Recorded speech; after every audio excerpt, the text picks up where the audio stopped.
Assalamualaikum warahmatullahi wabarakatuh. Alhamdulillahillazi an'amana bi ni'matil iman wal islam wa nusalli wa nusallim ala khairil anam sayyidina Muhammad wa ala alihi wa sahbihi ajma'in. Amma ba'du. Kami dari kelompok 3 yang akan membahas tentang bab 3 yaitu bahasa Arab. Ismi Elsa Siti Sarah. Wa hazihi shadiqati ismuha Nunung.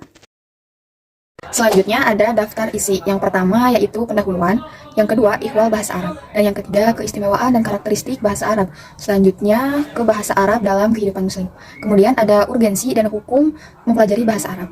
Yang keenam ada perkembangan dan stagnasi bahasa Arab. Yang ketujuh ada bahasa Arab amiyah dan fusha. Yang kedelapan ada ilmu-ilmu bahasa Arab. Selanjutnya ada minat dan motivasi mempelajari bahasa Arab dibandingkan dalam bahasa Inggris. Kemudian ada syubhat tentang bahasa Arab. Selanjutnya ada lahjah-lahjah bahasa Arab. Kemudian ada bahasa tabu bagi orang Arab. Yang ke-13 ada bahasa Arab mempengaruhi bahasa dunia. Dan yang ke-14 bahasa Arab dipengaruhi bahasa lain. Dan yang terakhir ada penutup. Nah, yang pertama-tama kita bahas dulu ke pendahuluan. Bahasa secara garis besar dapat dibagi menjadi 3 kategori, yakni bahasa ibu atau bahasa pertama, bahasa kedua, dan bahasa asing. Bahasa ibu adalah bahasa pertama yang dipelajari seseorang anak semenjak ia hidup di dalam keluarga, dengan interaksi yang konstan antara dia dengan orang tuanya. Kemudian bahasa kedua merupakan bahasa yang didapatkan atau dipelajari seseorang setelah mempelajari masyarakat tempat dia tinggal gitu. Sebaliknya kalau bahasa asing yaitu bahasa yang digunakan di luar masyarakat untuk tempat seseorang itu tinggal. Nah, ketiga kategori tersebut memiliki karakter yang berbeda. Maka dari itu tingkat kesulitan dan mempelajarinya pun juga berbeda. Kemudian bahasa menurut ilmuwan. Yang pertama yaitu menurut Al-Khuli, bahasa merupakan sistem bunyi atau suara yang terdiri dari simbol arbiter. Arbiter itu artinya mana suka, yaitu yang digunakan seseorang atau sekelompok orang untuk bertukar pikiran atau berbagai rasa.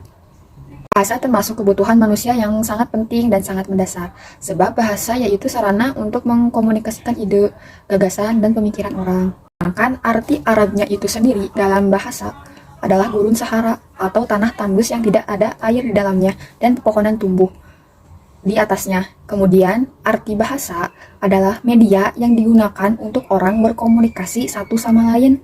Jadi secara istilah bahasa Arab merupakan bahasa yang dipakai oleh sekelompok orang di atas negeri gurun Sahara atau Jazirah Arab. Ihwal bahasa Arab.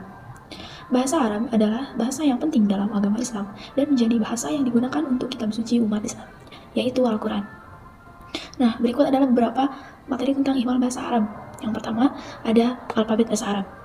Bahasa Arab menggunakan alfabet bahasa Arab yang terdiri dari 28 huruf. Huruf-huruf ini digunakan untuk menulis semua kata dalam bahasa Arab, termasuk kata-kata Al-Quran. Yang kedua yaitu ada tata bahasa Arab. Bahasa Arab memiliki tata bahasa yang kompleks. Tata bahasa Arab mencakup konsep-konsep seperti kata benda atau disebut isim, kata kerja atau disebut fi'il, kata sifat atau sifat, serta aturan seperti konjungsi dan infleksi kata benda. Yang ketiga ada kosakata bahasa Arab. Kosakata bahasa Arab ini kaya dan beragam. Banyak kata dalam bahasa Arab yang memiliki makna dan yang kaya dan terperinci, dan banyak kata yang memiliki banyak arti. Yang keempat ada bahasa Arab standar modern. Nah, bahasa Arab standar modern ini bisa disebut MSA. Adalah bahasa Arab yang umum digunakan di media dan akademisi. Bahasa Arab MSA ini sebagai bahasa resmi di banyak negara di Timur Tengah dan Afrika Utara. Dan juga digunakan sebagai bahasa resmi Perserikatan Bangsa-Bangsa atau disebut PBB. Yang kelima ada pentingnya bahasa Arab. Bahasa Arab telah memainkan peran penting dalam sejarah, budaya, dan intelektual dunia, dan merupakan bahasa penting dalam bidang studi seperti sastra, sejarah, dan filsafat. Bahasa Arab juga penting bagi umat Islam untuk memahami Al-Quran dan hadis, serta untuk berkomunikasi dengan umat Islam lainnya di seluruh dunia. Dan yang terakhir ada belajar bahasa Arab. Nah, belajar bahasa Arab ini biasanya dimulai dengan mempelajari alfabet bahasa Arab, kemudian membiasakan diri dengan kata-kata dasar dan struktur tata bahasa.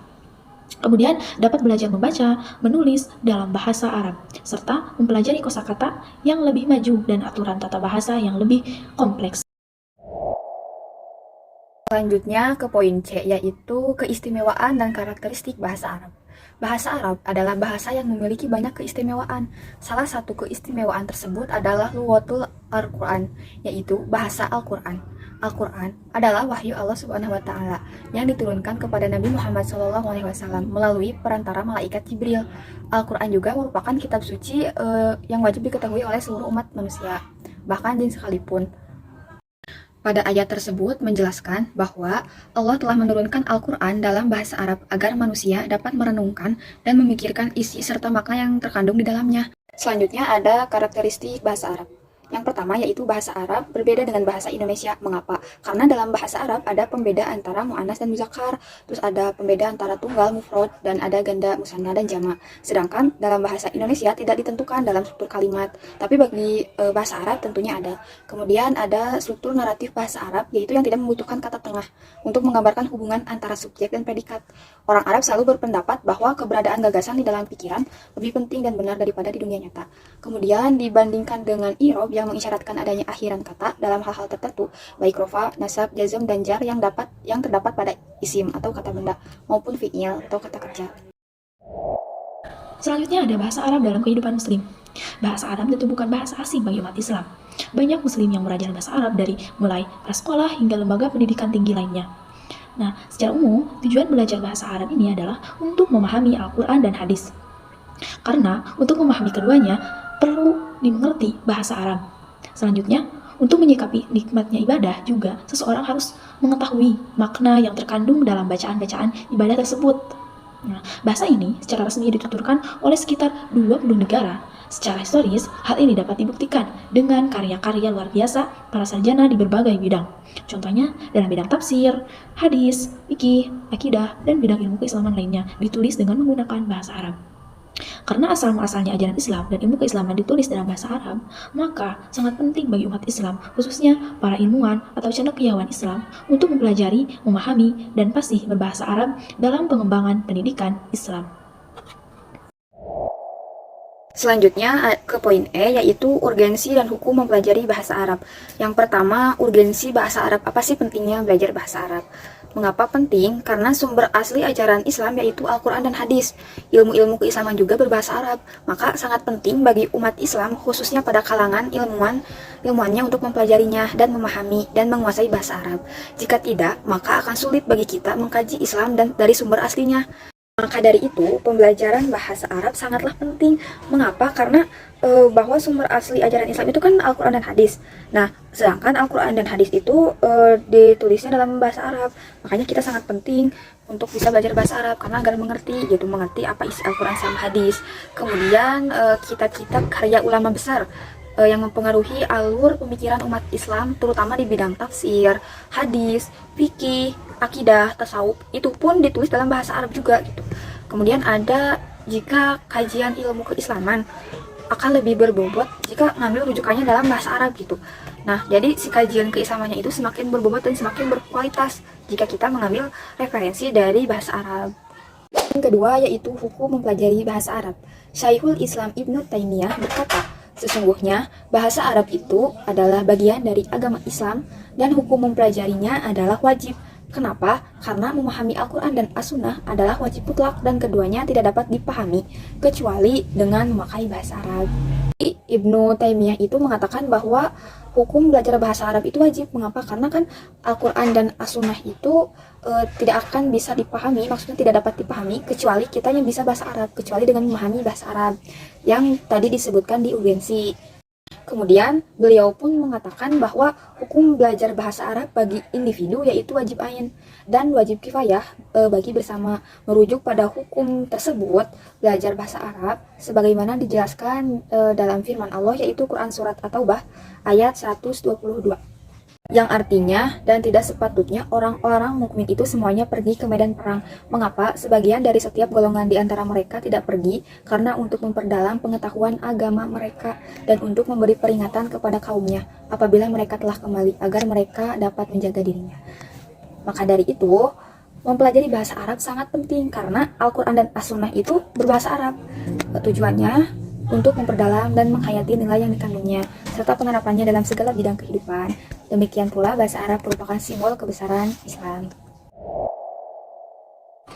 Selanjutnya ada perkembangan dan stagnasi bahasa Arab. Bahasa Arab adalah bahasa yang erat kaitannya dengan Islam. Ini adalah bahasa di mana Islam diturunkan dan juga bahasa yang digunakan sebagai pengantar wahyu Allah, yaitu Al-Quran. Seperti bahasa lain di dunia, bahasa Arab mengalami pasang surut dari zaman jahiliyah atau pra-Islam hingga saat ini. Nah, perkembangan ini setidaknya dapat dibagi menjadi 6 periode, yaitu yang pertama periode jahiliyah. Bahasa Arab ini memiliki tradisi sastra yang sangat tinggi. Mereka sangat bangga dengan puisi mereka dan bahkan menyelenggarakan festival puisi di Pasar Ukaz, Mazanah, dan Zulmajah. Selain puisi, bahasa Arab juga digunakan dalam pidato atau orasi. Jadi, pada masa itu bahasa Arab memiliki nilai sastra yang tinggi, tetapi masih didominasi hanya pada tataran bahasa lisan. Budaya menulis belum berkembang pada saat itu. Maksudnya belum berkembang dengan baik ya. Nah, selanjutnya ada periode permulaan Islam. Pada periode ini, perkembangan bahasa Arab terlihat sangat cepat ketika Al-Quran diturunkan, membawa banyak kosakata baru dan di masa depan yang akan menjadi sumber aturan untuk pembentukan tata bahasa Arab. Apalagi menulis juga mulai berkembang dengan baik. Tradisi penulisan ini berlanjut pada zaman Khulafaur Rasyidin dengan penulisan Al-Quran dalam satu kesatuan, tepatnya pada zaman Umar bin Khattab. Perkembangan bahasa Arab pada periode kedua ini dilengkapi dengan kodifikasi bahasa Arab pada masa pemerintahan Khalifah Ali bin Abi Thalib. Nah, beliau menganjurkan para ahli bahasa untuk melestarikan dan menyebarkan bahasa Arab yang baik dan benar. Lanjut ke periode ketiga yaitu periode Bani Umayyah. Tidak jauh berbeda dengan masa sebelumnya, Khalifah Umayyah juga merawat untuk tetap melestarikan bahasa Arab, juga menetapkan bahwa bahasa resmi kerajaan adalah bahasa Arab. Hal ini terjadi pada masa Khalifah Abdul Malik. Selain diidentifikasi sebagai bahasa resmi, mata uang yang sebelumnya menggunakan bahasa Persia dan Bizantium diganti dengan mata uang baru yang berisi aksara Arab. Selanjutnya ke poin G, yaitu bahasa Arab Amiyah dan Fusha. Perkembangan bahasa Arab memunculkan jenis Fusha dan Amiyah dari masa ke masa. Yang pertama, bahasa Arab Fusha. Apa sih bahasa Arab Fusha itu gitu? Yang pertama merupakan bahasa Arab baku. Jadi bahasa Arab Fusha itu bahasa Arab baku untuk kesempatan resmi atau untuk kepentingan modifikasi puisi dan penulisan pemikiran intelektual pada umumnya. Kemudian, bahasa Arab Fusha merupakan bahasa baku yang mengikuti kaidah baku internasional. Nah, kaidah inilah yang menjadikan orisinalitasnya terjaga. Nah, kemudian sedangkan bahasa Arab Amiyah merupakan bahasa yang digunakan di kegiatan sehari-hari orang Arab. Nah, bahasa ini berkembang pesat di masyarakat umum menengah ke bawah. Oleh sebab itu, sebagian masyarakat Indonesia menyebutnya sebagai bahasa pasaran. Tetapi, ahli bahasa modern memberi beberapa nama, yaitu seperti Al-Lughat Al-Amiyah, Al-Syakal Al-Lughawi, Al-Lughawi Al-Darij, kemudian Al-Lahjah Al-Syaiyah, Al-Lughat Al-Makkiyah, dan lain-lain. Nah, terus bahasa Amiyah itu bahasa yang tidak mempunyai kaidah baku. Kalau yang tadi kan bahasa Fusha yaitu mengikuti kaidah baku internasional. Nah, sedangkan bahasa Amiyah tidak mempunyai kaidah baku berstandar internasional, sehingga dianggap sebagai bahasa yang melanggar kaidah. Adapun ciri-ciri yang membedakan Fusha dan Amiyah. Yang pertama, bahasa Fusha memiliki derajat yang sangat tinggi yang jauh melampaui dialek Amiyah. Mengapa? Karena kan bahasa Amiyah itu dilakukan untuk sehari-hari, sedangkan bahasa Fusha biasanya suka digunakan atau diterapkan oleh orang-orang yang berbakat dan berpendidikan gitu. Bahkan Al-Quran dan hadis Nabi juga menggunakan bahasa Fusha. Yang kedua, bahasa Fusha tidak memiliki ciri kedaerahan atau kesukuan. Meskipun unsur-unsur dasar dan aturan bahasa Fusha pada dasarnya berasal dari beberapa suku, namun telah bercampur dan berkembang. Berbeda dengan Amiyah. Amiyah, bahasa ini berkembang dan selalu bersifat kedaerahan. Jadi misalnya bahasa Arab yang berkembang di Mesir, maka tidak akan sama dengan yang berkembang di Irak. Karena kan mengikuti kedaerahan dan kesukuan. Gitu, kalau bahasa Arab Amiyah. Selanjutnya ada ilmu bahasa Arab. Untuk lebih mengenal kekhasan bahasa Arab yang terkenal dan untuk mengapresiasi keindahan kalimat-kalimatnya, baik prosa maupun puisi, para ilmu sastra Arab menetapkan sekitar 13 cabang ilmu yang berkaitan dengan bahasa tersebut. Nah, yang disebut 13 ilmu ini bisa disebut ulumul Arabiyah atau linguistik Arab. Di antara ilmu-ilmu tersebut yaitu yang pertama ada ilmu nahwu. Nahwu ini adalah aturan yang dapat mengidentifikasi hal-hal yang berkaitan dengan kata-kata bahasa Arab yang terkait dengan i'rab dan mabni. Setelah berkembangnya penelitian dan kajian analisis linguistik, para ulama cenderung mengubah dan memperluas makna ilmu nahwu ini. Tidak hanya terfokus pada pembahasan kata i'rab dan mabni, tetapi juga pada pembahasan penyaringan kosakata dan kekerabatan antara beberapa kata, menggabungkan beberapa kata menjadi satu suara tertentu, serta hubungan antara kata-kata dalam kalimat dan komponen yang membentuk klausa atau frasa. Nah, kedua yaitu ada ilmu sorob. Ilmu sorob ini bisa disebut dengan ilmu morfologi. Nah, ilmu sorob ini adalah ilmu yang mempelajari tentang kata perubahan dari satu bentuk ke bentuk yang lain yang bertujuan untuk saling menyesuaikan antara suku kata dengan suku kata yang lain agar kalimatnya memiliki arti yang jelas. Terus yang ketiga ada ilmu lughah. Ilmu lughah ini atau ilmu bahasa ya disebut dalam Indonesia itu dengan linguistik, adalah nama bidang ilmu dan kata sifatnya adalah linguistis atau linguistik. Nah, Mazin Wajar mengedefinisikan ilmu lughah sebagai ilmu bahasa secara keseluruhan adalah fokus dari bahasa yang digunakan tergantung pada kelompok sosial. Pendapat ini berisi suara tata bahasa, mufradat, gramatika, serta makna yang hubungannya bahasa dengan metafisika, meliputi kehidupan manusia. Selanjutnya yang keempat ada ilmu istiqoq. Ilmu istiqoq ini dapat didefinisikan sebagai proses mengakstrasi kata dari sebuah kata atau formula dari sebuah formula lain atau mengekstrasi dari beberapa kata lain yang setuju dengannya. Selanjutnya ke poin E, yaitu minat dan motivasi mempelajari bahasa Arab dibandingkan bahasa Inggris.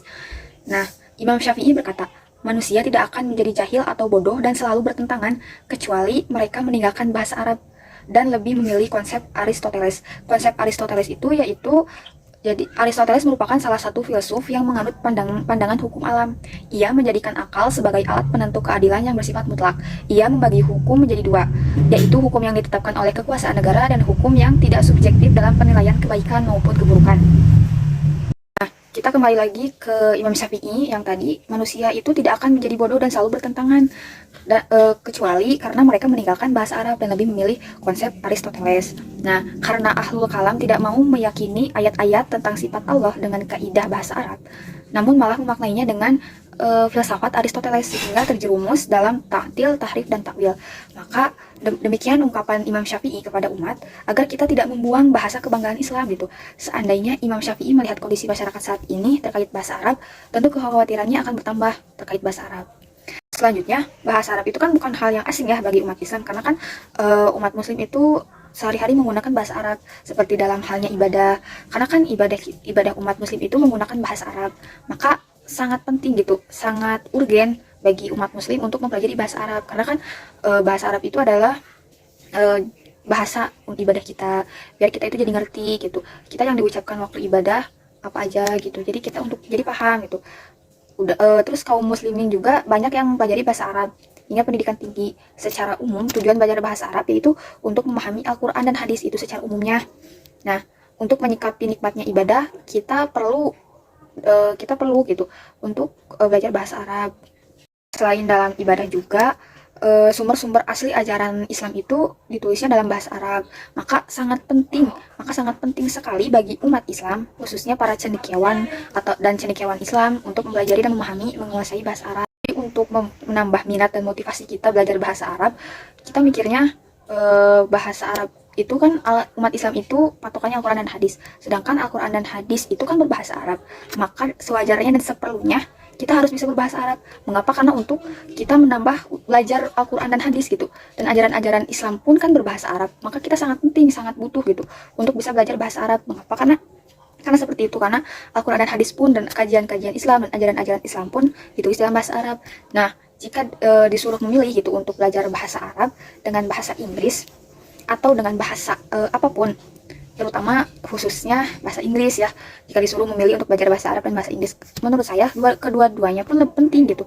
Jika ditanya penting mana, dua-duanya pun penting, karena bahasa Inggris jika kita bisa maka akan penting juga, karena penting untuk dalam hal belajar, untuk menuntut ilmu ke luar negeri, karena butuh gitu bahasa Inggris. Nah, kemudian jika tapi karena kita seorang muslim, tentu saja bahasa Arab menjadi bahasa utama kita, karena yang tadi dijelaskan. Nah, jadi kalau di sisi pentingnya memang keduanya sangat penting, bahasa Arab sama bahasa Inggris. Tetapi karena kita sebagai umat muslim, tetap bahasa utama kita bahasa Arab gitu. Karena bahasa kitab suci umat Islam. Tidak hanya bahasa Arab juga digunakan, tidak hanya itu, bahasa Arab juga digunakan untuk ibadah umat muslim. Maka dari itu, belajar bahasa Arab menjadikan kita untuk bisa lebih mendekatkan diri kepada Allah dengan tujuan menuju ke surganya. Selanjutnya ada syubhat tentang bahasa Arab. Nah, kata syubhat ini dalam bahasa Arab berarti keraguan atau kebingungan ya. Ada beberapa macam syubhat, contohnya yang mungkin terkait dengan bahasa Arab sendiri ya. Yang pertama, itu bahasa Arab sulit untuk dipelajari. Ini adalah salah satu syubhat populer yang berhubungan dengan bahasa Arab.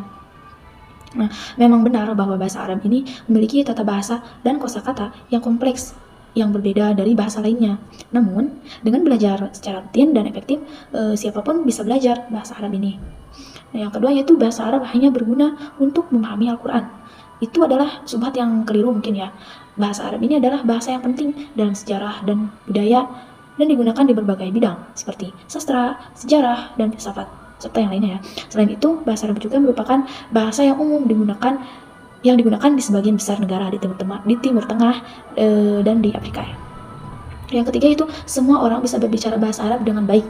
Ini juga salah ya, seperti bahasa lainnya ya, ada variasi dalam kemahiran berbahasa Arab di antara penutur ahli bahasa Arab sendiri. Selain itu, bahasa Arab juga memiliki dialek yang berbeda tergantung pada wilayahnya. Jadi di mana bahasa itu digunakan. Jadi setiap wilayah itu beda ya. Yang keempat yaitu semua kata dalam bahasa Arab ini memiliki arti ganda. Nah, ini juga salah satu syubhat yang salah. Jadi meskipun ada banyak kata dalam bahasa Arab yang memiliki makna yang sangat kaya dan detail, namun tidak semua kata memiliki arti ganda atau juga kata-kata dengan makna yang jelas dan terbatas. Terus yang kelima ada bahasa Arab hanya penting bagi umat Islam. Nah, ini juga termasuk syubhat yang salah ya. Bahasa Arab telah memainkan peran penting dalam sejarah dan budaya dunia, serta digunakan dalam banyak media studi seperti sejarah, sastra, filsafat, dan lainnya ya. Bahasa Arab juga menjadi bahasa resmi di beberapa negara dan digunakan sebagai bahasa internasional di PBB juga ya. Tapi meski memiliki prologi yang berhubungan dengan bahasa Arab, tidak dapat dipungkiri bahwa bahasa ini memiliki nilai dan kepentingan yang Selanjutnya ke poin K, yaitu lahjah-lahjah bahasa Arab. Menurut para ahli bahasa Arab, lahjah atau dialek adalah bahasa dan huruf yang digunakan oleh sekelompok orang dari suku tertentu yang menyebabkan perbedaan di antara mereka dalam berbicara dan bahkan dalam membaca. Nah, macam-macam lahjah bahasa Arab di antaranya banyak sekali, ada 16 macam yang saya temukan. Di antaranya yaitu lahjah al-Kaskasoh. Nah, lahjah al-Kaskasoh itu merupakan pengubahan qaf kitab muzakkar menjadi sin. Nah, contohnya kata alaika dibaca alaikas dan kata minka dibaca minkas. Jadi ada tambahan sin. Nah, ungkapan al-Kaskasoh adalah wujud pengubahan bacaan qaf kitab menjadi sin. Nah, dialek ini hanya digunakan di kabilah Robiah dan kabilah Dor. Nah, berikutnya ada lahjah al-Kishkishoh. Nah, lahjah al-Kishkishoh ini merupakan modifikasi bentuk kaf ketika mu'annas dalam wakof menjadi shin. Misalnya, kata biki dibaca jadi bikash pakai shin di wakof. Dan kata alaiki dibaca alaikash. Nah, jenis dialek ini hanya digunakan dalam wakof. Kemudian ada lahjah al-an'anah. Lahjah al-an'anah merupakan pengubahan hamzah di awal kata menjadi ain. Contohnya, aslama yang artinya masuk Islam menjadi ain. Kan aslama itu alif sin lam mim. Nah, diubah yang alif itu menjadi ain. Jadi aslama. Tapi artinya sama. Tapi memiliki arti yang sama gitu. Seperti akala yang artinya makan menjadi huruf alifnya itu diubah sama ain jadi akala. Tapi artinya tetap sama. Nah, penggunaan dialek ini hanya terdapat pada bahasa Tamim atau bahasa Kash, Asad, dan Mesir. Selanjutnya ada bahasa tabu bagi orang Arab. Penggunaan bahasa ini merupakan hal yang tidak dapat dipisahkan dari kehidupan dalam masyarakat yang erat hubungannya dengan kebudayaan. Menurut Matthaeus, tabu ini adalah kata-kata yang akrab bagi penutur, penggunaan yang dihindari dalam bentuk apapun, ataupun semuanya ya, ataupun konteks dalam bahasa, karena alasan agama mungkin, atau kesusilaan, kesopanan, dan lain-lain. Di sisi lain juga Islam mengajarkan umatnya untuk berbuat baik dan menjauhi perilaku buruk tersebut ya. Perilaku buruk ini adalah tabu karena hukumannya sanksi akan segera terjadi jika pelanggaran dilakukan. Islam juga mengajarkan konsep wa'ad dan wa'id dalam pembahasan akidah atau keyakinan ya. Tabu ini juga bisa dikenal sebagai larangan sosial yang kuat terhadap kata-kata, benda, tindakan, atau orang yang dianggap tidak diinginkan oleh suatu kelompok, budaya, atau masyarakat. Melanggar tabu umumnya tidak dapat diterima dan dapat dianggap ofensif ya. Tapi tindakan atau kebiasaan tabu tertentu bahkan mungkin dilarang oleh hukum dan melanggarnya dapat mengakibatkan hukuman yang berat. Tabu ini juga dapat menimbulkan rasa malu dan perlakuan kasar dari masyarakat sekitar mungkin. Selanjutnya poin M, yaitu bahasa Arab mempengaruhi bahasa dunia. Bahasa Arab adalah bahasa tertua yang masih ada gitu. Meskipun fungsinya lebih dari sekedar sarana ekspresi kitab suci masyarakat Arab, bahasa Arab merupakan bahasa yang telah mencapai puncaknya. Hal ini ditunjukkan antara lain dengan penggunaan bahasa Arab sebagai bahasa sastra dan pemersatu pada masa jahiliyah. Selain itu, bahasa Arab juga menjadi bahasa yang dapat menyesuaikan dengan kebutuhan penggunaannya dan mengasimilasi berbagai perkembangan ilmu, pengetahuan, dan teknologi di berbagai bidang. Di antara sekian banyak bahasa di dunia yang digunakan dalam bahasa lisan, tulisan, bahasa ilmiah, dan teknologi, antara lain bahasa Inggris, Jerman, Spanyol, Cina, Arab, dan lain-lain. Dari sekian banyak bahasa di dunia yang banyak digunakan dalam bahasa lisan, tulisan, bahasa ilmiah, dan teknologi, antara lain bahasa Inggris, Jerman, Spanyol, Cina, bahasa Arab, dan lain-lain. Bahasa Arab adalah bahasa istimewa yang diridhoi oleh Allah gitu dari sekian bahasa-bahasa yang tadi. Allah bukan tidak tahu bahwa umat Islam memiliki ribuan bahasa, tetapi ia menghendaki hanya ada satu bahasa yang digunakan untuk memberi petunjuk kepada umatnya, yaitu bahasa Arab. Nah, sekarang bahasa Arab adalah bahasa dunia yang dituturkan oleh lebih dari 200.000 orang di sekitar 20 negara. Di Afrika bahasa Arab dituturkan kemudian menjadi bahasa pertama di Mauritania, Maroko, Aljazair, Libya, Mesir, dan Sudan. Itu adalah bahasa yang pertama itu. Kemudian bahasa ini merupakan bahasa resmi, jadi bahasa Arab adalah bahasa resmi di Oman, Yaman, Bahrain, Kuwait, Saudi Arabia, Qatar, Emirat Arab, dan jauh ke utara Jordan, Irak, Syria, dan Lebanon, dan Palestina. Oleh sebab itu, bahasa Arab adalah bahasa kitab suci dan tuntunan kaum muslim dan bahasa utama bagi miliaran muslim di seluruh dunia, baik warga Arab maupun non-Arab. Nah, bahasa Arab bukan hanya bahasa lisan, tetapi juga bahasa tulisan. Nah, bahasa tulisan ini yang membangun tradisi ilmiah di umat Islam. Dapat dibuktikan dengan karya-karya terkenal para ulama di berbagai bidang, seperti di bidang tafsir, dikenal karya tulis hasil kajian ulama seperti Abdullah ibn Abbas, kitabnya Tafsir Ibn Abbas, dan sebagainya. Kemudian di antara 20 bahasa di dunia, bahasa Arab menempati peringkat kelima. Nah, yang pertama itu Cina, lebih dari 1 miliar penutur asli. Yang kedua, bahasa Inggris, lebih dari 400 juta penutur. Dan yang ketiga, bahasa Spanyol, sekitar 250 juta penutur. Nah, yang keempat itu bahasa India, sekitar 200 juta penutur. Dan yang kelima yaitu bahasa Arab, lebih dari 150 juta penutur. Selanjutnya, sementara itu, menurut sejumlah negara yang telah menjadikan bahasa Arab sebagai bahasa resminya, bahasa Arab menempati peringkat ketiga setelah bahasa Inggris dan Spanyol. Bahasa Arab pun menempati peringkat keempat dari segi prevalensi atau persebaran penggunaannya setelah bahasa Cina, Inggris, dan Spanyol. Setelah kejadian pada 11 September 2001, bahasa Arab masuk sebagai bahasa yang diminati untuk dipelajari di negara barat, terutama Amerika. Semua ini menunjukkan bahwa di era globalisasi, bahasa Arab tetap eksis, bahkan cenderung mengalami perkembangan yang signifikan di negara-negara non-Arab. Oleh karena itu, peluang pengembangan dan penggunaan bahasa Arab di berbagai bidang kehidupan seperti sosial, ekonomi, komersial, pariwisata, politik, dan budaya masih terbuka lebar. Selanjutnya yang terakhir adalah bahasa Arab dipengaruhi bahasa lain. Nah, bahasa lain ini bisa disebut bahasa yang ada di dunia ya. Bahasa Arab juga ini dipengaruhi pengaruh bahasa lain, terutama disebabkan oleh interaksi budaya dan komersial yang terjadi antar negara yang menggunakan bahasa yang berbeda.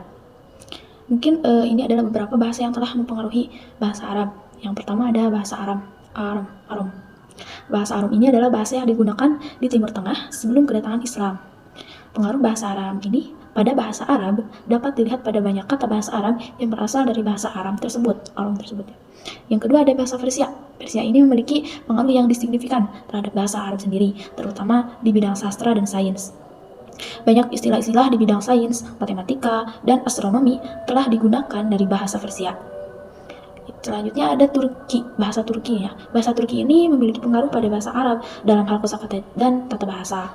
Beberapa kata dalam bahasa Arab, terutama dalam istilah militer, berasal dari bahasa Turki. Yang keempat ada Ibrani. Bahasa Ibrani adalah juga mempengaruhi bahasa Arab ya, terutama dalam hal kosakata yang berkaitan dengan agama dan ritual keagamaan. Banyak kata Arab yang berasal dari bahasa Ibrani yang dikaitkan dengan konsep agama seperti zakat, zakat, dan sabat.